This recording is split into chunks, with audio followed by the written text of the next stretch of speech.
नमस्कार दोस्तों, आपका स्वागत है मिरर क्लासेस स्टडी प्लेटफॉर्म में। दोस्तों, आज की इस क्लास में एसएससी जीडी के लिए मोस्ट इम्पोर्टेंट बुक अंकित भाटी सर की बुक को सॉल्व करने वाले हैं। दोस्तों, ये बुक आपकी परीक्षा के लिए बहुत ही इम्पोर्टेंट होगी, सो इस क्लास को पूरा ज़रूर देखिएगा। दोस्तों, क्लास बहुत ही शानदार होने वाली है, सो क्लास को स्किप ना कीजिएगा। चलिए आज की क्लास को हम स्टार्ट करते हैं। देखिए, आज का हमारा पहला प्रश्न है कि सम्राट ने मोहम्मद हुसैन अल कातिब कश्मीरी को उनकी सुंदर लिखावट के लिए जरीन कलम या स्वर्ण कलम की उपाधि से सम्मानित किया। तो किसे किया गया था? तो आपका ऑप्शन हो जाएगा अकबर। ठीक है, ऑप्शन डी हो जाएगा करेक्ट आंसर अकबर। तो अकबर को किया गया था सम्मानित स्वर्ण कलम या जरीन कलम की उपाधि से। चलिए इसको हम डिटेल से देख लेते हैं। डिटेल से देखो तो देखिए, सम्राट अकबर ने मोहम्मद हुसैन अल कातिब को उनकी सुंदर लिखावट के लिए जरीन कलम की उपाधि से सम्मानित किया था। अकबर मुगल वंश के राजा थे। अकबर का जन्म 15 अक्टूबर 1542 ईस्वी में अमरकोट में हुआ था। तो अकबर का जन्म कहाँ हुआ था? ठीक है, अमरकोट में।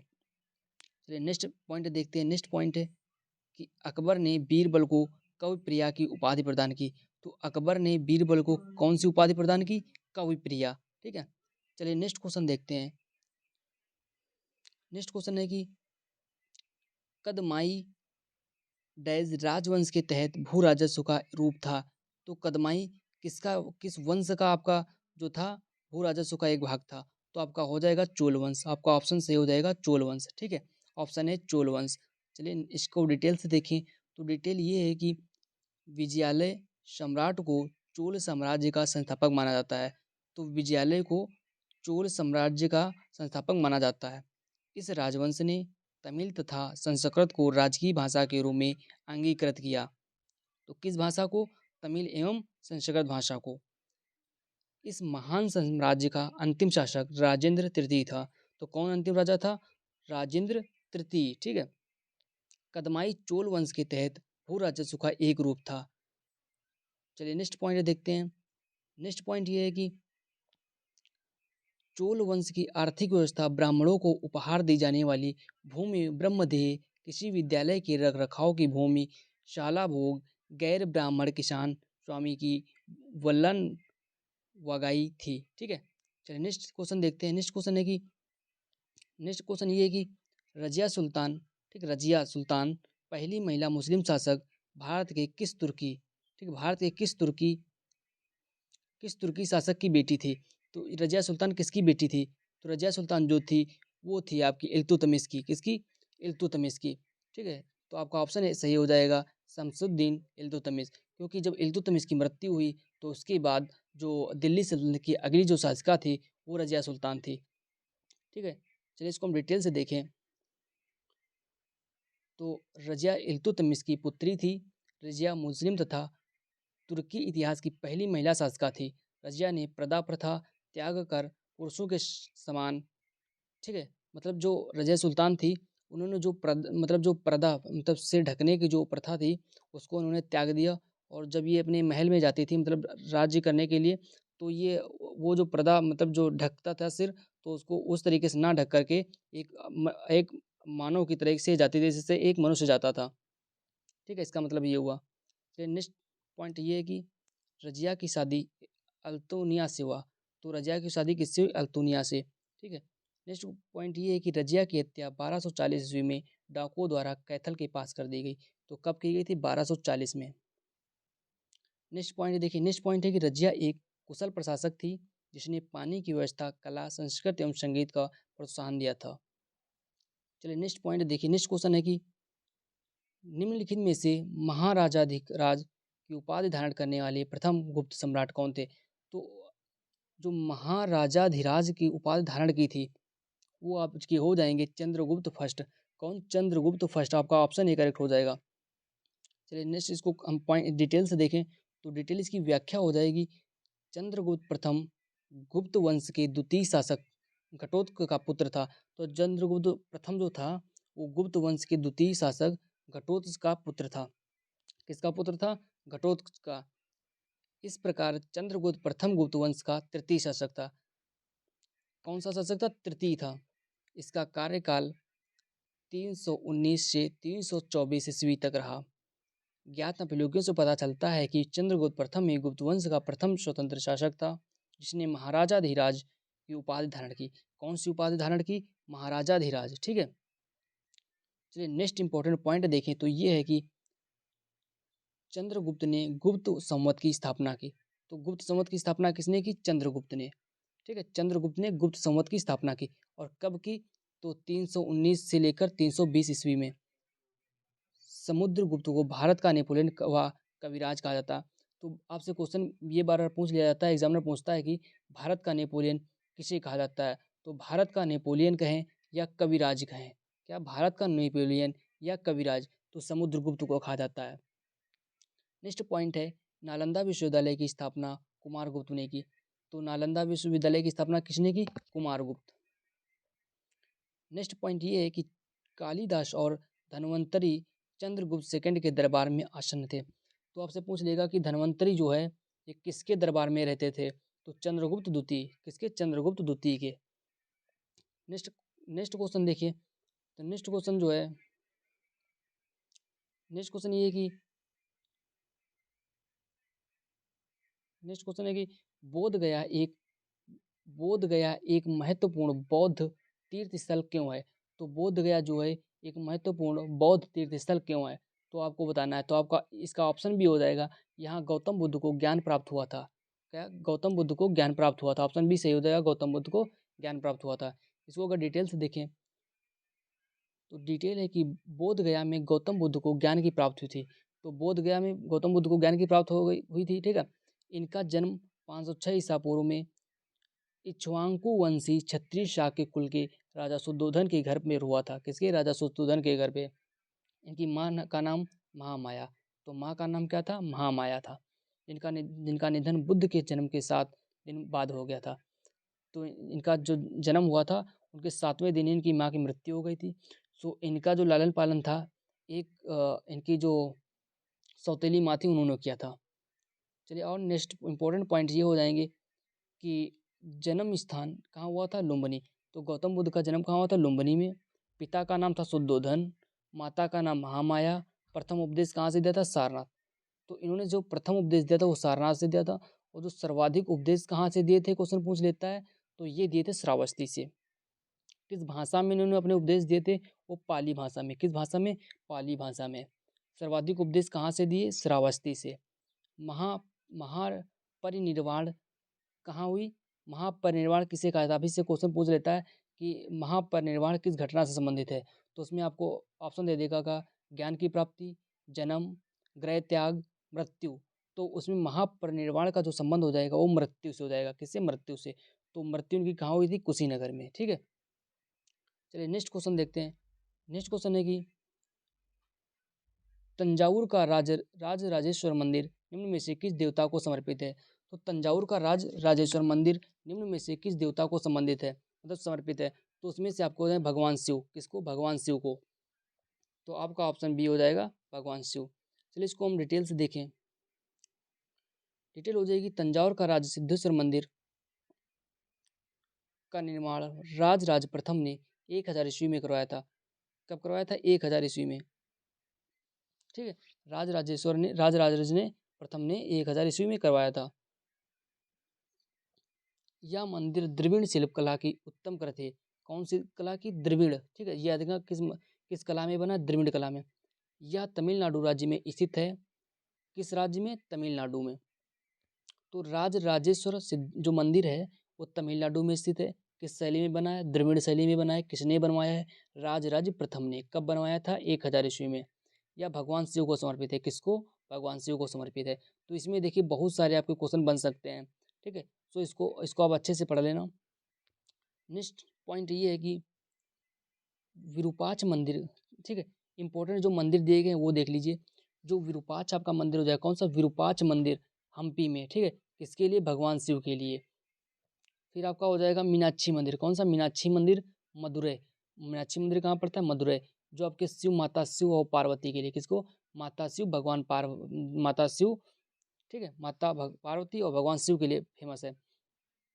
और नेक्स्ट आपका मंदिर हो जाएगा पद्मान भास्वामी। कौन सा? पद्मानाभस्वामी जो मंदिर है वो आपका हो जाएगी तिरुवनंतपुरम। कहाँ? तिरुवनंतपुरम, भगवान विष्णु के लिए। किसके लिए? भगवान विष्णु के लिए। नेक्स्ट क्वेश्चन हो जाएगा लिंगराज मंदिर भुवनेश्वर, भगवान शिव के लिए। तो लिंगराज मंदिर किसके लिए संबंधित हो जाएगा? भगवान शिव के लिए। तो आपका इसमें जो इम्पोर्टेंट क्वेश्चन बन जाएगा वो बन जाएगा मीनाक्षी का मंदिर, ठीक है, और एक बन जाएगा विरूपाक्ष मंदिर। ये दो आपके लिए बहुत इंपॉर्टेंट हो जाएंगे। चलिए नेक्स्ट क्वेश्चन देखते हैं। नेक्स्ट क्वेश्चन है कि मुगल सम्राट बाबर के बारे में निम्न में से कौन सा कथन गलत है? तो आपको बताना है कि बाबर के बारे में जो कथन है इनमें से कौन सा कथन गलत है। तो बाबर के बारे में जो कथन गलत हो जाएगा वो आपका हो जाएगा, ठीक है, आपका हो जाएगा जब वह सिंहासन पर बैठा तो उसकी उम्र 18 वर्ष थी। तो ये आपका कथन गलत हो जाएगा। कौन सा? ऑप्शन ए आपका गलत हो जाएगा। वह जब सिंहासन पर बैठा तो उसकी उम्र 18 वर्ष थी। तो ये आपका ऑप्शन गलत हो जाएगा। चलिए इसको हम व्याख्या देख लेते हैं। व्याख्या ये है कि जहीरुद्दीन मोहम्मद उर्फ बाबर, क्या? जहीरुद्दीन मोहम्मद। तो जहीरुद्दीन मोहम्मद का मोहम्मद को ही हम बाबर कहते हैं। क्या? जहीरुद्दीन मोहम्मद को ही बाबर कहा जाता है। मुगल साम्राज्य के संस्थापक और प्रथम शासक था। इनका जन्म मध्य एशिया के वर्तमान उज्बेकिस्तान में हुआ था। 1504 ईस्वी में काबुल को जीतकर बादशाह की तरह उपाधि धारण की। मतलब कब जीता था उन्होंने काबुल को? जो अब पाकिस्तान में पड़ता है काबुल। तो उन्होंने जो काबुल को जीता था वो 1504 ईस्वी में। कब? 1504 ईस्वी में। तो जब इससे जीत लिया था उसके बाद में इन्होंने उपाधि जो धारण की थी वो बादशाह की उपाधि धारण की थी। किसकी? बादशाह की। मोस्ट इंपॉर्टेंट पॉइंट ये देख लीजिए कि आपके मुबैयान जो हैं नामक पद शैली का जन्मदाता बाबर को, मतलब जो मुबैयान है नामक वह पद शैली है उसका जो जन्मदाता है वो बाबर है। बाबर ने सर्वप्रथम तुगलमा युद्ध नीति का प्रयोग किया। तो ये आप क्वेश्चन देख लेना, ये कहीं आपको दिखता नहीं है लेकिन आपके लिए इंपॉर्टेंट हो सकता है क्योंकि तुगलमा युद्ध नीति का जो प्रयोग किया था वो बाबर ने किया था। सर्वप्रथम पूछेगा आपसे किसने किया था, तो बाबर ने। नेक्स्ट क्वेश्चन है बाबर ने कलंदर तथा गाजी की उपाधि धारण की। कलंदर तथा काजी की उपाधि धारण की किसने? बाबर ने। नेक्स्ट इंपॉर्टेंट पॉइंट है बाबरनामा तुर्की में कृत संकलन है। बाबरनामा किसमें? तुर्की में, ठीक है। बाबर की मृत्यु 1530 ईस्वी में आगरा में हुई। कहाँ हुई? 1530 में आगरा में। तो आपका ये एक इंपॉर्टेंट पॉइंट देख लेना, आपका जो तुगलमा युद्ध नीति का प्रयोग किया सर्वप्रथम वो आपके बाबर ने किया। चलिए नेक्स्ट क्वेश्चन देखते हैं। नेक्स्ट क्वेश्चन है कि निम्नलिखित में से कौन सी पुस्तक बाणभट्ट द्वारा लिखी गई है? तो आपको बताना है कि बाणभट्ट ने निम्न से कौन सी पुस्तक लिखी है। तो बाणभट्ट ने लिखी हर्षचरित। कौन सी? हर्षचरित्र, ठीक है, हर्षचरित्र लिखी बाणभट्ट ने। तो अष्टाध्यायी जो है आपकी अष्टाध्यायी, अष्टाध्यायी को किसने लिखा? अष्टाध्यायी को लिखा है पाणिनि ने। किसने? पाणिनि ने, ठीक है, अष्टाध्यायी को पाणिनि ने लिखा है, ठीक है। चलिए इसको हम अगर इसकी व्याख्या देखें हम तो व्याख्या ये हो जाएगी बाणभट्ट द्वारा लिखित पुस्तक हर्षचरित्र। बाणभट्ट 7वीं शताब्दी के संस्कृत गद्य लेखक और कवि थे। तो बाणभट्ट ने लिखी कौन सी? हर्षचरित्र। राजा हर्षवर्धन के दरबारी कवि थे। तो हर्ष जो आपके बाणभट्ट हो जाएंगे वो राजा हर्षवर्धन के दरबारी कवि थे। किसके? राजा हर्षवर्धन के। बाणभट्ट द्वारा रचित कादम्बरी। तो बाणभट्ट ने एक और पुस्तक लिखी जो आपकी कादम्बरी हो जाएगी। कौन सी? कादम्बरी, दुनिया का पहला उपन्यास। आपसे ये भी पूछ सकता है, हिंदी में ये क्वेश्चन पूछ सकता है। देखिए ये क्वेश्चन आपके दोनों के लिए इंपॉर्टेंट होगा, जीके के लिए और हिंदी के लिए। तो ये पूछ सकता है कि दुनिया का पहला उपन्यास कौन था, तो आपका कादम्बरी हो जाएगा। और हिंदी में पूछ सकता है कि हिंदी का प्रथम लिखित उपन्यास कौन सा है, तब उसमें दे देगा कादम्बरी। नेक्स्ट पॉइंट ये है कि अकबरनामा किसकी है? तो अकबरनामा जो थी वो अबुल फजल की थी। अकबरनामा किसकी थी? अबुल फजल की थी, ठीक है। और आपकी जो मालविकागिनम मित्रम है, कौन सी? मालविकागिनम मित्रम जो है वो कालिदास की है, ठीक है। अष्टाध्यायी पाणिनि के, जैसा कि हम बता चुके हैं। चलिए नेक्स्ट क्वेश्चन देखते हैं। नेक्स्ट क्वेश्चन ये है कि इसी के और पॉइंट देख लेते हैं, इससे आपकी इंपॉर्टेंट बुक्स हो जाएंगी। आपकी रामायण हो जाएगी। रामायण किसने लिखी है? वाल्मीकि ने। रामायण वाल्मीकि ने लिखी है। महाभारत को वेद व्यास ने। कहा? महाभारत को महर्षि वेद व्यास ने। अर्थशास्त्र को चाणक्य ने लिखा है। अर्थशास्त्र को किसने लिखा? चाणक्य ने। कामसूत्र वात्स्यायन ने। तो कामसूत्र को किसने लिखा? वात्स्यायन ने। बुद्ध चरित्र को अश्वघोष ने। बुद्ध चरित्र को किसने लिखा? अश्वघोष ने। महाभाष्य को किसने लिखा? पतंजलि के ने। महाभाष्य को पतंजलि ने लिखा। मेघदूत को कालिदास ने। तो कालिदास ने एक और लिखी थी आपकी, कौन सी थी वो आपकी मालविकाग्नि मित्रम थी। और दूसरी लिखी इन्होंने मेघदूत। चलिए नेक्स्ट पॉइंट देख लेते हैं। नेक्स्ट ये हो जाएंगे कि मेघदूत कालिदास की हो जाएगी। फिर पंचतंत्र विष्णु शर्मा। तो ये देखिए हिंदी में भी पूछ सकता है, ये हिंदी का भी क्वेश्चन है।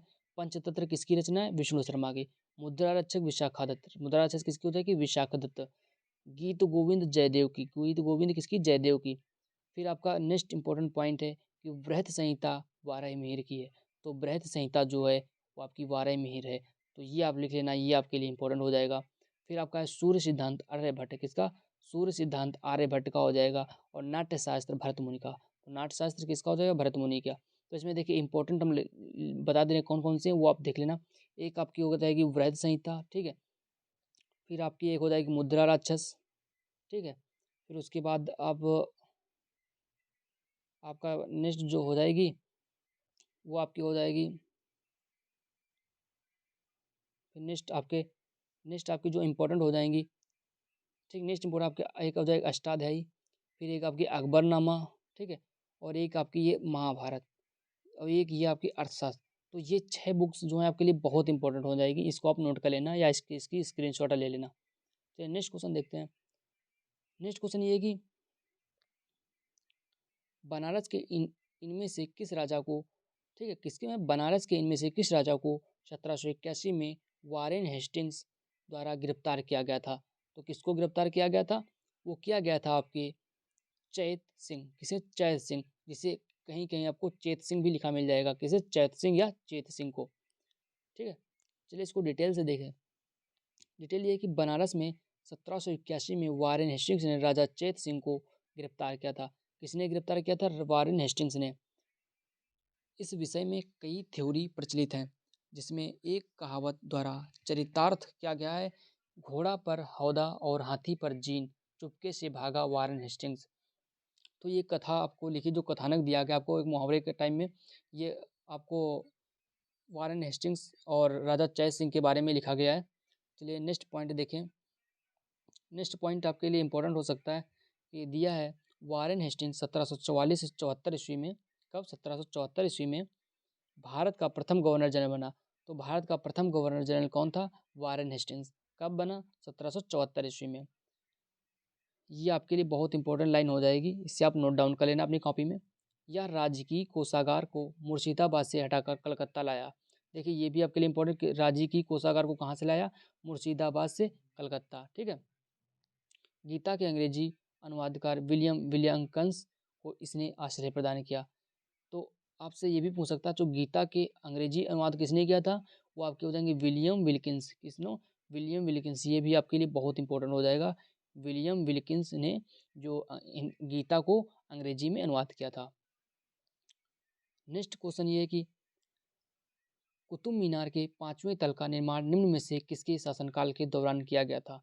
तो कुतुब मीनार के 5वें तल का निर्माण जो किया गया था वो फिरोज शाह तुगलक, किसके? फिरोज शाह तुगलक। और जो पहला जो नींव रखी थी, ठीक है, आपका इसका आंसर तो फिरोज शाह तुगलक हो जाएगा। लेकिन जो कुतुब मीनार की नींव रखी थी वो कुतुबुद्दीन ऐबक ने रखी। किसने? कुतुबुद्दीन ऐबक ने। फिर उसके बाद 2 और 3 जो था, शायद 2-3 थे, उसका निर्माण कराया था आपके इल्तुतमिश ने। जो लास्ट बचे थे 2, उसको कराया था फिरोज शाह तुगलक ने, कंप्लीट करवाया था। चलिए नेक्स्ट इसी का डिटेल देखें। तो डिटेल है कि अफगानिस्तान स्थित, कौन सा? अफगानिस्तान स्थित जाम की मीनार से प्रेरित होकर 1193 में कुतुबुद्दीन ऐबक ने कुतुब मीनार का निर्माण का आरंभ करवाया। किसने? कुतुबुद्दीन ऐबक ने। किंतु वह केवल इसके आधार का ही निर्माण करा पाए। इल्तुतमिश ने इसमें 3 मंजिलों को और बढ़वाया। किसने बढ़वाया? इल्तुतमिश ने। मतलब आपकी जो कुतुब मीनार है उसमें 5 तल हैं, ठीक है। आपकी कुतुब मीनार देखी होगी हल्की सी, आप कभी फिगर, तो कुतुब मीनार ऐसे होगी, ठीक है। उसमें आप देखिए एक ये वाला तल, 2, 3, 4, 5। तो इसका जो निर्माण कराया था इस वाले का, ठीक है, इस वाले का निर्माण कराया था नीचे तल का, इसका कराया था आपके कुतुबुद्दीन ऐबक ने। किसने? कुतुबुद्दीन ऐबक ने, ठीक है। फिर इसके जो 3 तल हैं इन वाले तलों का, इसका निर्माण कराया था आपके इल्तुतमिश ने। किसने? इल्तुतमिश ने, ठीक है। फिर जो लास्ट वाला इसका निर्माण कराया था इस वाले का, तो इसका निर्माण कराया था आपके फिरोज शाह तुगलक ने। लास्ट में फिरोज शाह तुगलक ने, और दूसरे तीसरे चौथे का कराया था इल्तुतमिश ने। चलिए नेक्स्ट क्वेश्चन पॉइंट देखें।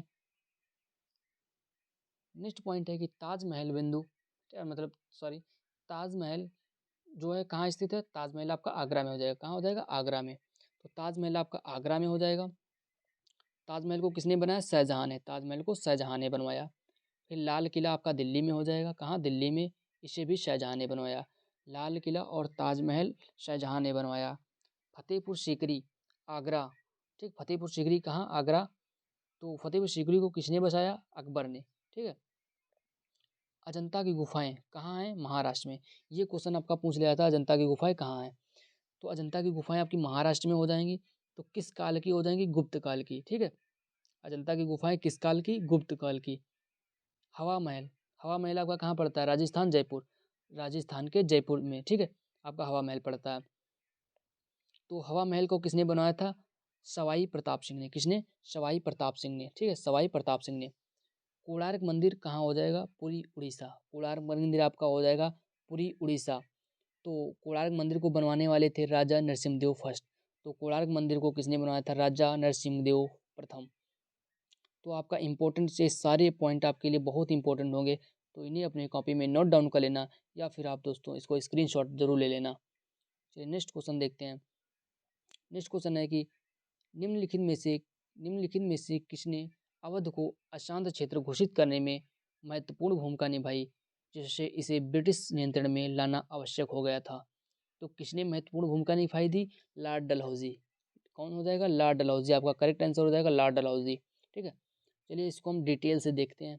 तो डिटेल इसकी ये है कि लॉर्ड डलहौजी ने अवध को अशांत क्षेत्र घोषित करने में महत्वपूर्ण भूमिका निभाई। तो अवध क्षेत्र को, कौन से अवध को अशांत क्षेत्र घोषित करने में महत्वपूर्ण भूमिका निभाई, आपके लॉर्ड डलहौजी ने। डलहौजी का कार्यकाल 1848 से 56 ईस्वी तक रहा था। कब हुआ था, 1848 से 1856 ईस्वी तक।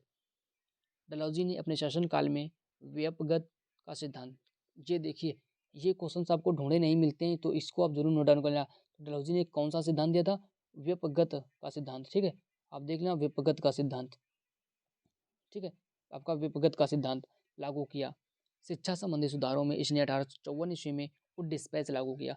ये देखिए आपसे पूछा था वुड डिस्पैच, आपसे ये क्वेश्चन ऐसे पूछ लिया जाता है कि वुड डिस्पैच किससे संबंधित है, तो उसमें आपके बहुत सारे ऑप्शन दे देगा। तो वुड डिस्पैच जो है आपका शिक्षा से संबंधित है, किससे, शिक्षा से। तो इसे किसने लागू किया, आपके लॉर्ड डलहौजी ने। कब लागू किया, 1854 ईस्वी में। ये आपके इतने सारे क्वेश्चन बन सकते हैं। इनके शासनकाल में कि भारत में प्रथम बार रेलगाड़ी चली। तो आपसे ये भी क्वेश्चन बन सकता है कि प्रथम बार रेलगाड़ी किसके शासनकाल में चलाई गई, तो वो आपके हो जाएंगे लॉर्ड डलहौजी। नेक्स्ट पॉइंट देखिए, नेक्स्ट पॉइंट है कि लॉर्ड रिपन के शासनकाल में प्रथम कारखाना स्थानीय शासन, ठीक है, कौन सा, स्थानीय स्वशासन को प्रोत्साहन, शिक्षा संबंधी सुधार तथा जनगणना जैसी योजनाओं को बढ़ावा मिला। किसके समय, लॉर्ड रिपन के शासनकाल में। लॉर्ड रिपन के क्या क्या मिला, प्रथम कारखाना, स्थानीय स्वशासन को प्रोत्साहन, शिक्षा संबंधी सुधार तथा जनगणना जैसी योजनाओं को बढ़ावा मिला। किसके समय, लॉर्ड रिपन के समय, ठीक है। नेक्स्ट पॉइंट ये है कि लॉर्ड कनिंग के शासनकाल में भारत में 1857 ईस्वी की महत्वपूर्ण क्रांति हुई। हाँ ये देख लेना, जो आपके 1857 की क्रांति हुई थी, आपसे क्वेश्चन पूछेगा कि 1857 की जो क्रांति हुई थी, उस समय जो वहाँ का शासक था वो कौन था, तो आपके हो जाएंगे लॉर्ड कनिंग। कौन, लॉर्ड कैनिंग, ठीक है, लॉर्ड कनिंग लिखा है या फिर लॉर्ड कैनिंग कह सकते हैं। तो आप एक दो और कुछ पॉइंट देख लीजिए। तो जो 1857 की क्रांति थी, उस समय आपके जो वायसराय थे वो लॉर्ड कैनिंग थे। बट आपके जो लखनऊ की तरफ से नेतृत्व किसने किया था, कहाँ से, लखनऊ की तरफ से। तो लखनऊ की तरफ से जो नेतृत्व करने वाले थे वो आपके हो जाएंगे बेगम हजरत महल। कौन, बेगम हजरत महल, ठीक है, बेगम हजरत महल ने लखनऊ की तरफ से नेतृत्व किया था। और जो झांसी से किया था वो किसने किया था, झांसी से, झांसी से आपके किया था, झांसी से आपके क्या था, रानी लक्ष्मीबाई। कौन सी, रानी लक्ष्मीबाई ने। तो आप ये बता दीजिए कि कानपुर से नेतृत्व कौन कर रहा था 1857 ईस्वी की क्रांति में। चलिए नेक्स्ट क्वेश्चन देखिए। नेक्स्ट क्वेश्चन है कि 1865 में निम्नलिखित में से किसे बॉम्बे का पहला नगर आयुक्त नियुक्त किया गया था।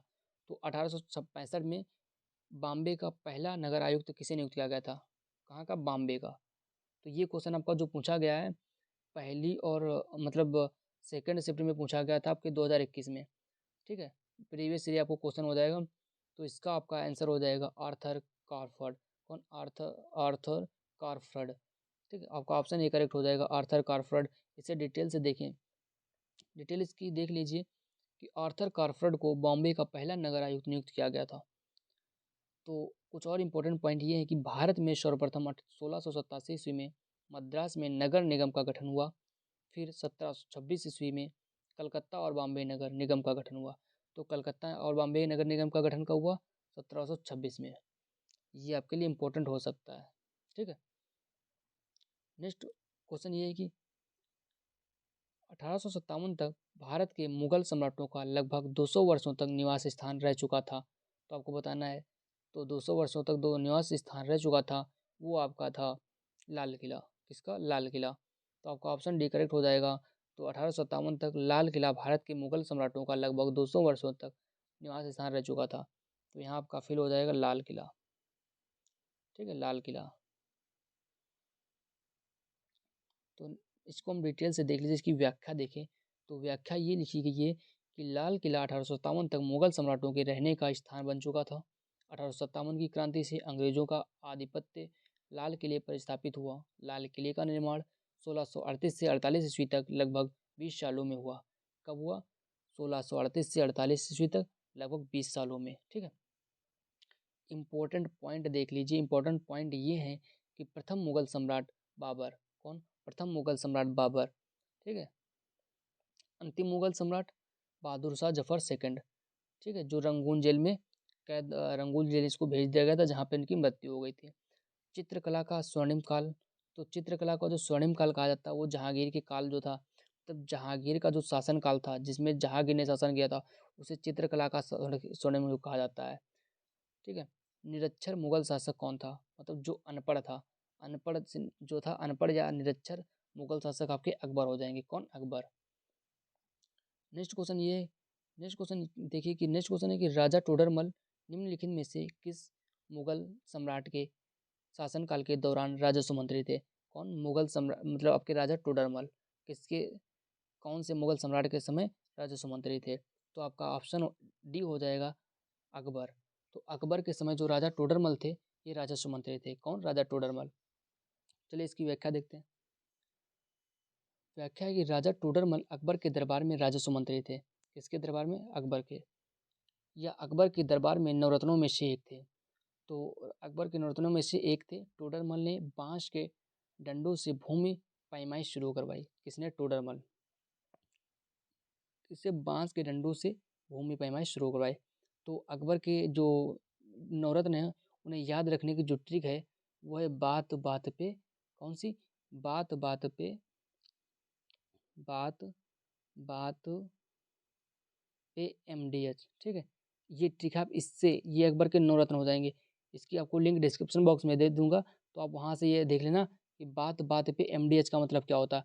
तो ये जो 9 आपके दिए गए हैं वर्ड, इनमें से आपको ये देख लेना, जो आपका M जैसे BAT से बन जाएगा आपके 3, तो आपके अकबर के नवरत्नों को याद करने की बेहतरीन ट्रिक हो जाएगी।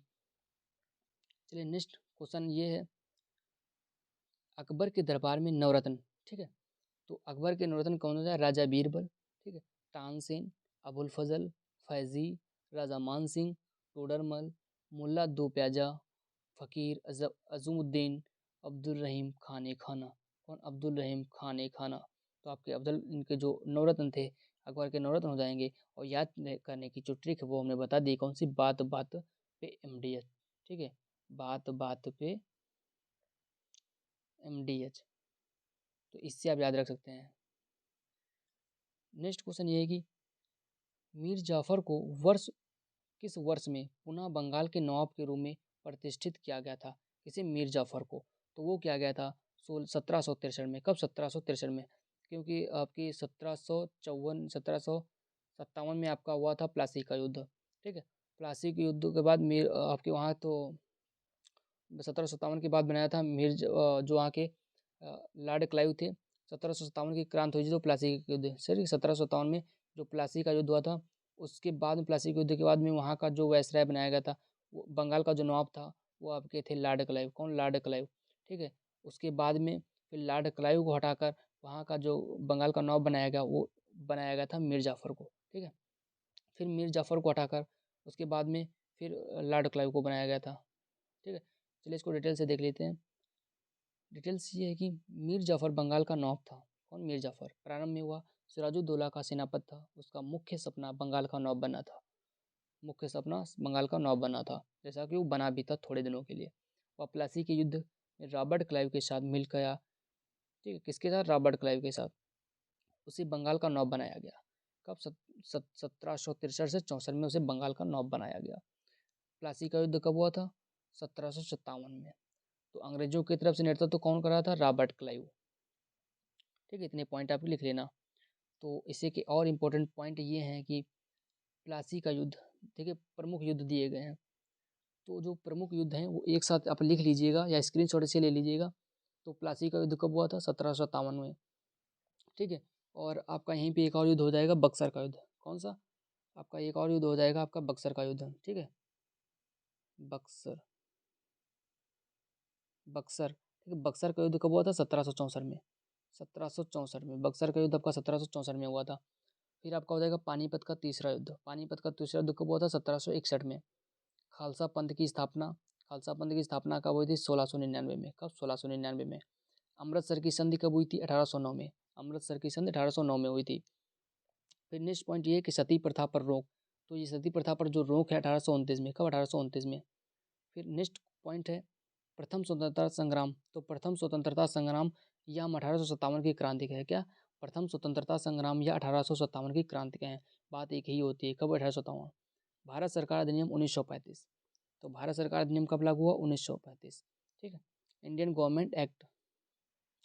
तो नेक्स्ट पॉइंट ये है कि भारतीय राष्ट्रीय कांग्रेस की स्थापना। तो हाँ देखिए, भारतीय राष्ट्रीय कांग्रेस की स्थापना 1885। कब? 1885। तो इसके बारे में आप थोड़ा देख लीजिए। भारतीय राष्ट्रीय कांग्रेस की स्थापना 1885 में किसने की थी? ए ओ हुइम। कौन? ए ओ हुइम। तो ए ओ हुइम ने की थी। ठीक है, नेक्स्ट पॉइंट ये कि बंगाल विभाजन कब हुआ था?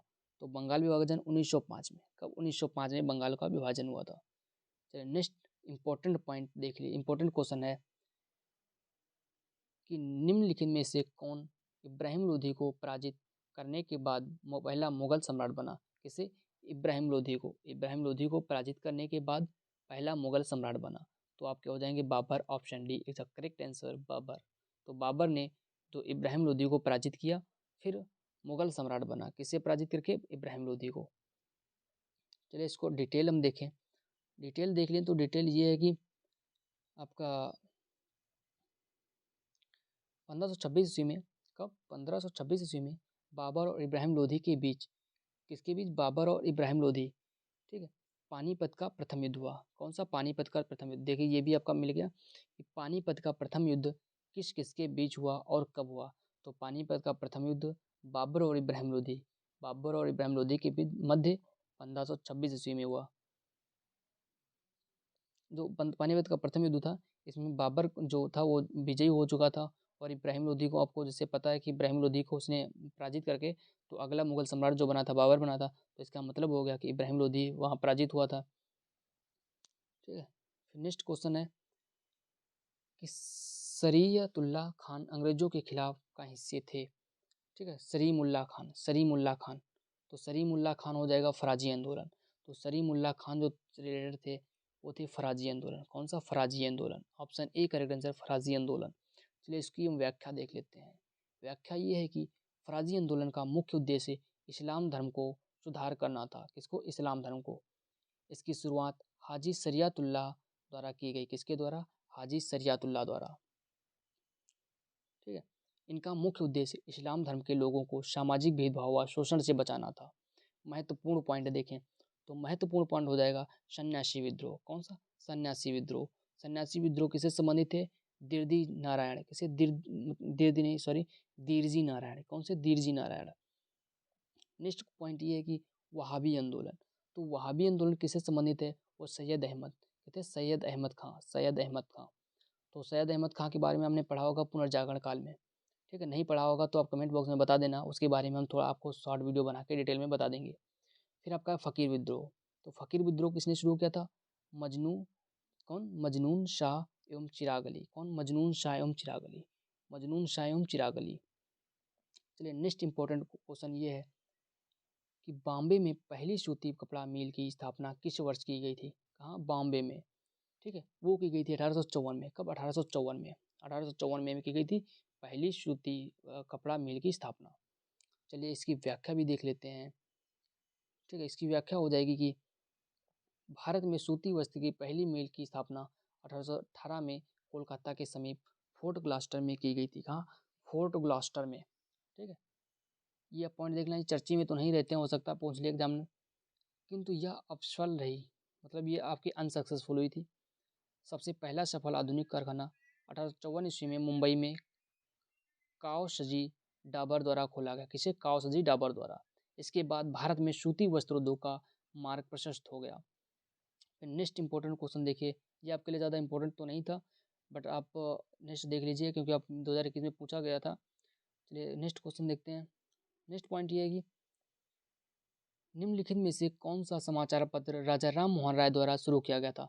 तो राजा राम मोहन राय द्वारा कौन सा शुरू किया गया था? वो आपका हो जाएगा संवाद कौमुदी। कौन सा? संवाद कौमुदी। इन्होंने एक और लिखा था मिरात उल, ठीक है, मिरात उल करके एक था समाचार पत्रिका, मतलब जो आपके राजा राम मोहन राय थे, राजा राम मोहन राय ने, तो इन्होंने संवाद कौमुदी, कौन सा? तो संवाद कौमुदी, इसे लिखा था 1821 में। 1821 में, ठीक है, 1821 में लिखा था इन्होंने संवाद कौमुदी को। और जो मिरात करके एक था, ठीक है, मुझे पूरा ये नाम अभी याद नहीं आ रहा, जो मिरात करके एक था, मिरात करके, मिरात करके कुछ मिरात उल या था, तो उसकी स्थापना जो की थी उन्होंने 1822 में, जस्ट एक साल इनके बाद में 1822 में। ठीक है, तो मिरात की जो नाम का पत्रिका था उसकी 1822 में, संवाद कौमुदी की 1821 में की थी। किसने? राजा राम मोहन राय को। और राजा राम मोहन राय के बारे में थोड़ा देख जान लीजिए। तो राजा राम मोहन राय थे, ये भारतीय पुनर्जागरण काल के पिता कहा जाते हैं। किसे? भारतीय पुनर्जागरण काल के पिता भी कहे जाते हैं। और राजा राम मोहन राय जो थे, इन्होंने जो लॉर्ड विलियम बेंटिंक थे, उनकी हेल्प से इन्होंने जो सती प्रथा, बाल विवाह, ठीक है, और बहु प्रथा, और ये ऐसे अनेक जो कुरीतियाँ हमारे जो समाज में फैली हुई थी, बुराइयाँ हमारे समाज में फैली हुई थी, इन्होंने मतलब जो राजा राम मोहन राय थे, इन सभी का इन्होंने विरोध किया और उनको सॉल्व करने की कोशिश भी की और उन्होंने सॉल्व भी किया, ऐसी समस्याओं को सॉल्व किया, जिनमें इनका बड़ा योगदान रहा है। चलिए इसको हम डिटेल से देख लेते हैं। डिटेल हो जाएगी संवाद कौमुदी 19वीं शताब्दी के, ठीक है, 19वीं शताब्दी के पूर्वार्ध में राजा राम मोहन राय द्वारा कोलकाता में प्रकाशित एक बंगाली साप्ताहिक समाचार पत्र था। इसे 1821 में प्रकाशित किया गया। यह पहला समाचार पत्र था। इसके लेखक राजा राम मोहन राय थे। कौन थे? राजा राम मोहन राय। चलिए थोड़ा और नेक्स्ट देखते हैं। नेक्स्ट हमारा इंपॉर्टेंट क्वेश्चन हो जाएगा कि कृष्णदेव राय जिन्होंने 1509 से 1529 तक विजयनगर पर शासन किया, किस राजवंश से संबंधित थे? तो कृष्णदेव राय किस राजवंश से संबंधित थे? तो कृष्णदेव राय जो थे आपके, वो तुलुव राजवंश से। कौन से? तुलुव राजवंश से। ऑप्शन ए करेक्ट हो जाएगा, तुलुव राजवंश। देखिए आपने ये अधिकांश राजवंश सुने नहीं होंगे, क्यों? अराविदु राजवंश, संगम राजवंश तो हो सकता है आपने सुना हो, फिर शलियु राजवंश, आपसे अधिकांश चर्चा में नहीं रहते हैं, बट फिर भी एग्जामिनर कभी कभी पूछ लेता है, तो आप इसके बारे में डिटेल से थोड़ा जान लीजिए।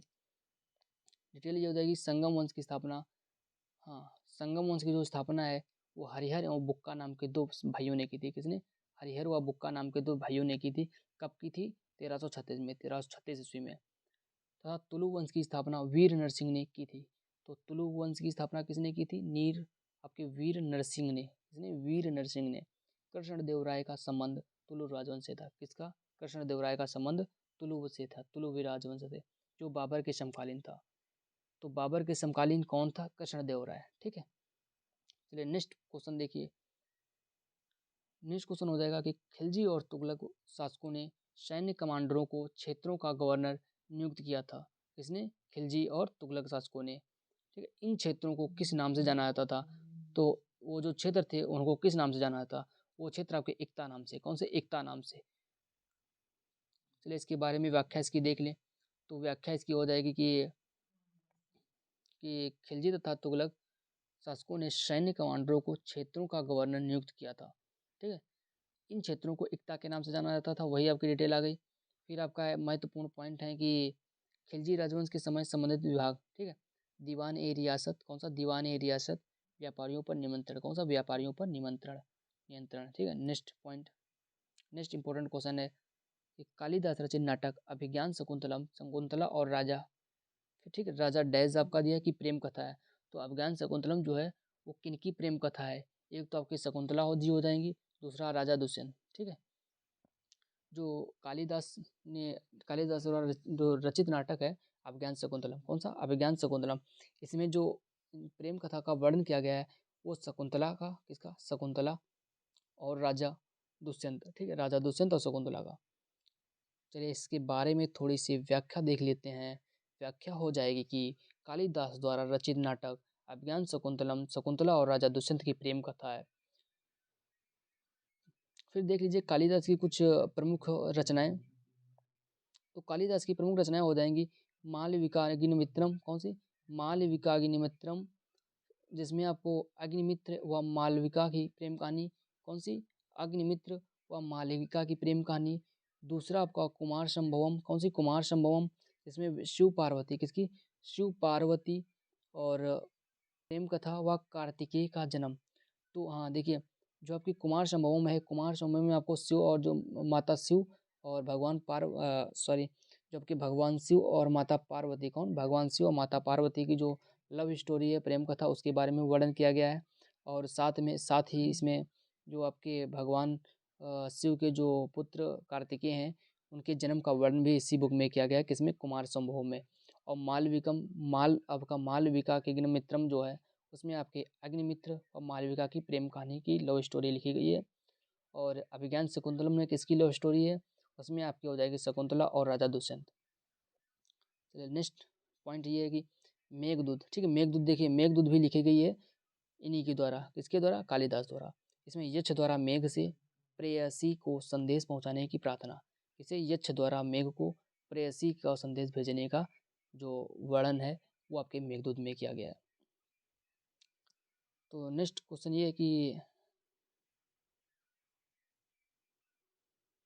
नेक्स्ट क्वेश्चन ये है कि नेक्स्ट क्वेश्चन है कि वर्ष दो वर्ष कौन सा वर्ष था में अपनाए गए भारतीय राष्ट्रीय कांग्रेस के तिरंगे झंडे के केंद्र में एक चरखा रखा गया था। तो आपका वो ईयर था आपका 1931, कौन सा, 1931, ठीक है, 1931। चलिए इसके बारे में थोड़ी डिटेल देख लेते हैं। डिटेल से देख लें तो आपका हो जाएगा, वर्ष 1931 में अपनाए गए भारतीय राष्ट्रीय कांग्रेस के तिरंगे झंडे के केंद्र में एक चरखा रखा गया, कब, 1931 में। फिर आपका हो जाएगा भारतीय संविधान में निर्माण के दौरान झंडा समिति के अध्यक्ष डॉक्टर राजेंद्र प्रसाद थे। तो आपके इससे क्वेश्चन पूछ लेगा कि झंडा समिति के अध्यक्ष कौन थे। तो झंडा समिति के जो अध्यक्ष हो जाएंगे डॉक्टर राजेंद्र प्रसाद, ठीक है। कौन से, झंडा समिति के, झंडा समिति के अध्यक्ष डॉक्टर राजेंद्र प्रसाद। भारतीय तिरंगे की लंबाई व चौड़ाई का अनुपात, हाँ ये क्वेश्चन आपके लिए बहुत इंपॉर्टेंट बन जाएगा। कौन सा, भारतीय तिरंगे की लंबाई और चौड़ाई का जो अनुपात हो 3:2 हो जाएगा, ठीक है। कौन सा, 2:3, ठीक है, ठीक, कौन सा, भारतीय तिरंगे का अनुपात की लंबाई और चौड़ाई का अनुपात, ये क्वेश्चन आपके लिए बहुत इंपॉर्टेंट हो जाएगा। इसे 22 जुलाई 1947 को अपनाया गया था, कब, 22 जुलाई 1947 को अपनाया गया था। और ये क्वेश्चन आप ये देख लेना, कौन सा, जो झंडा समिति, कौन सा, झंडा समिति के जो अध्यक्ष हो जाएंगे डॉक्टर राजेंद्र प्रसाद। ये क्वेश्चन बहुत इंपॉर्टेंट आपके लिए हो जाएंगे, इनको आप नोट डाउन कर लेना। और आपको कब अपनाया गया था, 22 जुलाई 1947 को, ठीक है। इतना आप इसको नोट कर लेना, आपके लिए ये इंपॉर्टेंट हो जाएगा। चलिए नेक्स्ट क्वेश्चन देखते हैं। नेक्स्ट क्वेश्चन है कि गांधी जी ने किस वर्ष में अहमदाबाद में सूती मिल श्रमिकों का साथ लेकर एक सत्याग्रह का आयोजन किया था। तो 1918 में इन्होंने अहमदाबाद के जो मिल मजदूरों को लेकर सत्याग्रह किया था, वो क्या था, सन 1918 में। कहाँ क्या था, अहमदाबाद में, ठीक है। तो इसकी डिटेल देख लेते हैं। डिटेल हो जाएगी कि गांधी जी ने वर्ष 1918 में अहमदाबाद में मजदूरों के सूती वस्त्र मिल श्रमिकों को हितों के लिए रक्षा के लिए एक सत्याग्रह का आयोजन किया, ठीक है। महत्वपूर्ण पॉइंट, जो इनका प्रथम सत्याग्रह था वो चंपारण में सत्याग्रह 1917, कब, 1917, ठीक है, चंपारण सत्याग्रह 1917। खेड़ा सत्याग्रह, कौन सा, खेड़ा सत्याग्रह 1918, 1918 में खेड़ा सत्याग्रह, 1918 में अहमदाबाद मिल मजदूर, खेड़ा सत्याग्रह 1918, कब, खेड़ा सत्याग्रह 1918। अहमदाबाद मिल मजदूर सत्याग्रह, ठीक है, वो भी 1918 में होते, कब, 1918 में। खिलाफत आंदोलन कब हुआ, 1919, खिलाफत आंदोलन 1919। चलिए हम 1919 में हुई और घटनाओं देख लेते हैं। तो 1919 में कौन सी घटना हुई थी, 13 अप्रैल, कब, 13 अप्रैल, ठीक, 13 अप्रैल 1919 में, 13 अप्रैल 1919 को जलियांवाला बाग हत्याकांड, कौन सा, जलियांवाला बाग हत्याकांड हुआ था। और 13, ठीक है। नेक्स्ट पॉइंट ये है कि असहयोग आंदोलन का असहयोग आंदोलन 1920 से 22 तक चला। कब? असहयोग आंदोलन 1920 से 22 तक चला। स्टार्ट कब हुआ था? 1920। एंड कब हुआ? 1922। ठीक है, 22 में। सविनय अवज्ञा आंदोलन 1930। ठीक, सविनय अवज्ञा आंदोलन 1930। भारत छोड़ो आंदोलन 1942। भारत छोड़ो आंदोलन 1942। तो ये सभी आपके लिए बहुत इंपॉर्टेंट हो जाएंगे, इसे आप नोट डाउन करें, ये बहुत आपके लिए इंपॉर्टेंट हो जाएंगे। ठीक है, चलिए नेक्स्ट क्वेश्चन ये है, साम्राज्य के शासनकाल को भारतीय सभ्यता का, ठीक, किसे भारतीय सभ्यता का युग कहा जाता है? तो किसके साम्राज्य काल को? गुप्त। ठीक है, तो ऑप्शन सी से होता है गुप्त। तो यहाँ से गुप्त भर दें अगर, ठीक, गुप्त। ठीक है, तो गुप्त साम्राज्य के शासनकाल को भारतीय सभ्यता का गुप्त युग कहा जाता है। चलिए इसके बारे में व्याख्या देख लेते हैं। गुप्त साम्राज्य के शासनकाल को इसे भारतीय सभ्यता का स्वर्ण युग कहा जाता है। नेक्स्ट हमारा इंपॉर्टेंट क्वेश्चन हो जाएगा। इंपॉर्टेंट क्वेश्चन ये है कि दक्षिण के चोल शासकों के प्रभाव को काल कहा जाता है। दक्षिण के चोल शासक थे, उनके प्रभाव के काल को क्या कहा जाता है? तो उनके प्रभाव के काल को जो कहा जाता है वो आपके हो जाएंगे 19वीं शताब्दी सन। ठीक है, 19वीं शताब्दी सन, 9वीं शताब्दी ईस्वी सन, 19वीं शताब्दी ईसा पूर्व, 9वीं शताब्दी ईसा पूर्व। तो आपका ऑप्शन डी हो जाएगा करेक्ट आंसर। कौन सा? 19वीं शताब्दी, मतलब 19वीं, सॉरी, 9वीं शताब्दी ईसा पूर्व। कौन? 9वीं शताब्दी ईसा पूर्व। चलिए इसके बारे में डिटेल से देख लेते हैं। डिटेल इसमें तो, ठीक है, नेक्स्ट इसके बारे में डिटेल से देखें। नेक्स्ट क्वेश्चन देखें। नेक्स्ट क्वेश्चन ये है कि कौन सा? नेक्स्ट क्वेश्चन है कि राजा मान सिंह तोमर ने, कौन से राजा मान सिंह तोमर ने ग्वालियर पर शासन किया था? किसने? राजा मान सिंह तोमर ने ग्वालियर पर, कहाँ पे? ग्वालियर पे शासन किया था। तो ऑप्शन ए करेक्ट हो जाएगा, ग्वालियर। चलिए इसके बारे में थोड़ा जान लेते हैं। तो राजा मान सिंह तोमर ग्वालियर के तोमर वंश के राजपूत, कौन से? तोमर वंश के राजपूत राजा थे। उन्होंने 1488 ईस्वी में शासन प्राप्त किया था। 1486 ईस्वी में। महत्वपूर्ण पॉइंट हो जाएंगे। बीकानेर, रायसिंह। तो बीकानेर से कौन से? रायसिंह। मैसूर से हैदर अली टीपू सुल्तान। मैसूर में कौन सा? हैदर अली टीपू सुल्तान। चलिए नेक्स्ट क्वेश्चन देखें। नेक्स्ट क्वेश्चन हो जाएगा कि सैयद अहमद खां, कौन? सैयद अहमद खान द्वारा अलीगढ़ आंदोलन की शुरुआत निम्न में से किस वर्ष हुई थी? तो जो अलीगढ़ आंदोलन की शुरुआत हुई थी वो 1875 में। कब? सन 1875। ऑप्शन बी करेक्ट आंसर, 1875 में। चलिए इसकी हम संपूर्ण डिटेल्स देख लेते हैं। तो डिटेल हो जाएगी कि मुस्लिम सैयद अहमद खान द्वारा अलीगढ़ आंदोलन की शुरुआत 1875 में हुई। ठीक है, यह आंदोलन अंग्रेजी शिक्षा एवं ब्रिटिश सरकार के साथ सहयोग के पक्ष में हुआ था। किसके पक्ष में था? ब्रिटिश सरकार के। नेक्स्ट पॉइंट हो जाएंगे मुस्लिम लीग। मुस्लिम लीग की स्थापना 1906 में। कब? 1906 में। 1906 में मुस्लिम लीग की स्थापना। ठीक है, फिर उसके बाद में खिलाफत आंदोलन 1919, जैसा कि आप पीछे पढ़ चुके हैं। नेक्स्ट इसके जस्ट पीछे वाले क्वेश्चन में खिलाफत आंदोलन 1919, जलियांवाला बाग हत्याकांड 1919। ठीक है, रौलट एक्ट भी 1919 में पारित हुआ। खुदाई खिदमतगर, तो खुदाई खिदमतगर 1930। खुदाई खिदमतगर 1930। तो कमेंट बॉक्स में आप ये बता दीजिए कि सीमांत गांधी किसे कहा जाता है। नेक्स्ट क्वेश्चन हो जाएगा कि खान अब्दुल गफ्फार खान निम्न में से किस क्षेत्र में पश्तून या पठान नेता थे? कौन से? पश्तून या पठान नेता थे। तो आपका उत्तर पश्चिम सीमांत प्रांत। कौन सा? उत्तर पश्चिम सीमांत प्रांत। ठीक है, आपका कौन सा हो जाएगा? नॉर्थ वेस्ट सीमांत प्रांत। इसकी व्याख्या देखें अगर, तो व्याख्या हो जाएगी खान अब्दुल गफ्फार खान को सीमांत गांधी, ठीक है, जैसा कि क्वेश्चन ने पूछ लिया वो आ गया, सीमांत गांधी कहा जाता है। उन्होंने सन 1930 ईस्वी में खुदाई खिदमतगार नाम का संगठन की स्थापना की। तो खुदाई खिदमतगार संगठन की स्थापना किसने की? आपके हो जाएगा सीमांत गांधी। सीमांत गांधी का मतलब खान अब्दुल गफ्फार खान। ठीक है, चलिए नेक्स्ट क्वेश्चन देखते हैं। नेक्स्ट क्वेश्चन हो जाएगा, नेक्स्ट क्वेश्चन ये है कि निम्नलिखित में से कौन से 16 महाजनपदों में से एक नदी था? कौन से? 16 महाजनपदों में से एक नदी, मतलब एक नहीं, सॉरी। तो निम्नलिखित में से कौन सा 16 महाजनपदों में से एक नहीं है? तो 16 महाजनपदों में से कौन सा नहीं? कामरूप। ठीक है, कामरूप, चूंकि कामरूप जो है असम का पुराना नाम है। इसका असम का पुराना नाम क्या है? कामरूप। ठीक है, असम का पुराना नाम, ठीक है, असम का पुराना नाम कामरूप है। असम का पुराना नाम ही कामरूप है। चलिए इसके बारे में थोड़ा डिटेल से देखें। तो डिटेल व्याख्या हो जाएगी इसकी। 16 महाजनपद, तो 16 महाजनपद कौन से थे? अंग, मगध, काशी, वत्स, वजी, कौशल, अवंती, मल, पंचाल, चेदी, कुरु, मत्स्य, कंबोज, सुरसेन, अस्मा, गंधार। तो ये आपके 16 महाजनपद थे। क्या थे आपके? ये आपके 16 महाजनपद थे। ठीक है, ये आपके 16 महाजनपद थे। कौन से? 16 महाजनपद थे आपके। चलिए नेक्स्ट क्वेश्चन है कि सिंधु घाटी सभ्यता के निम्नलिखित में से किस स्थल पर महान स्नानागार की खोज की गई? इसमें सिंधु घाटी की सभ्यता में तो कहाँ पर महा स्नानागार की स्थापना की गई थी? वो मोहनजोदड़ो। कहाँ? मोहनजोदड़ो में।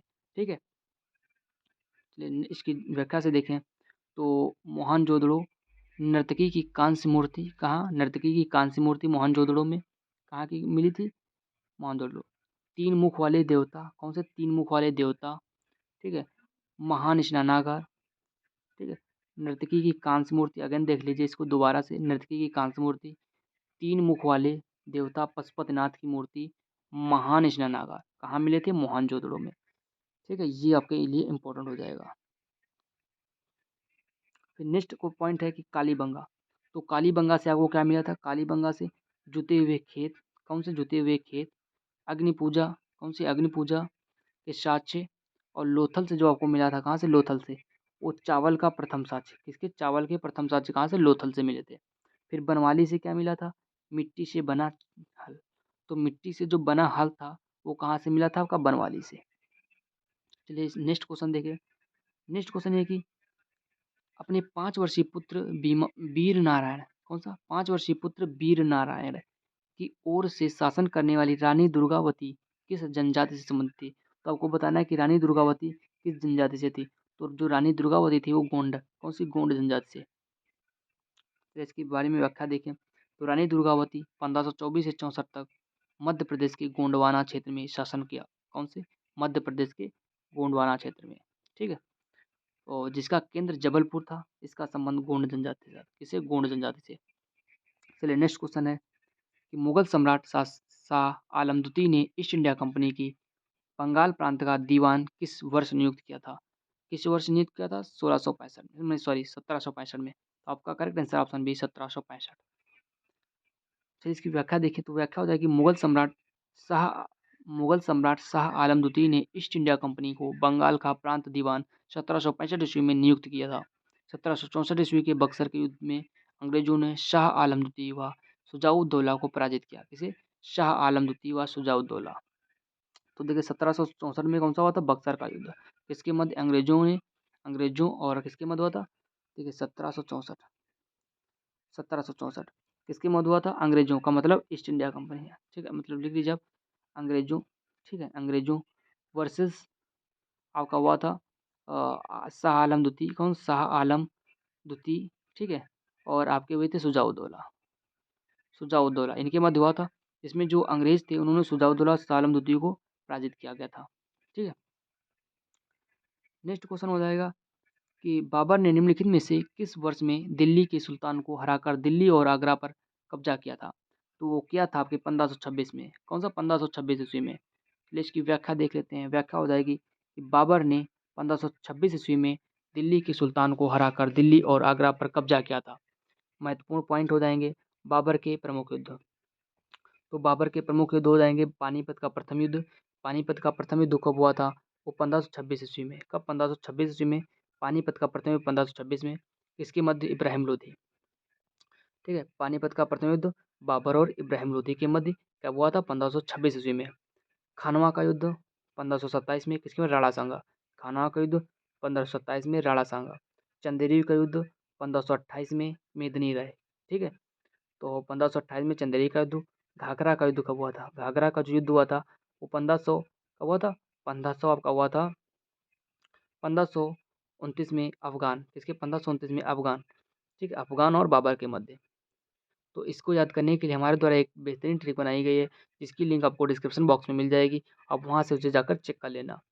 दोस्तों अगर आपको वीडियो पसंद आई हो तो इसे लाइक शेयर सब्सक्राइब जरूर करें और हमारे चैनल को ज़्यादा से ज़्यादा शेयर करें। Thank you.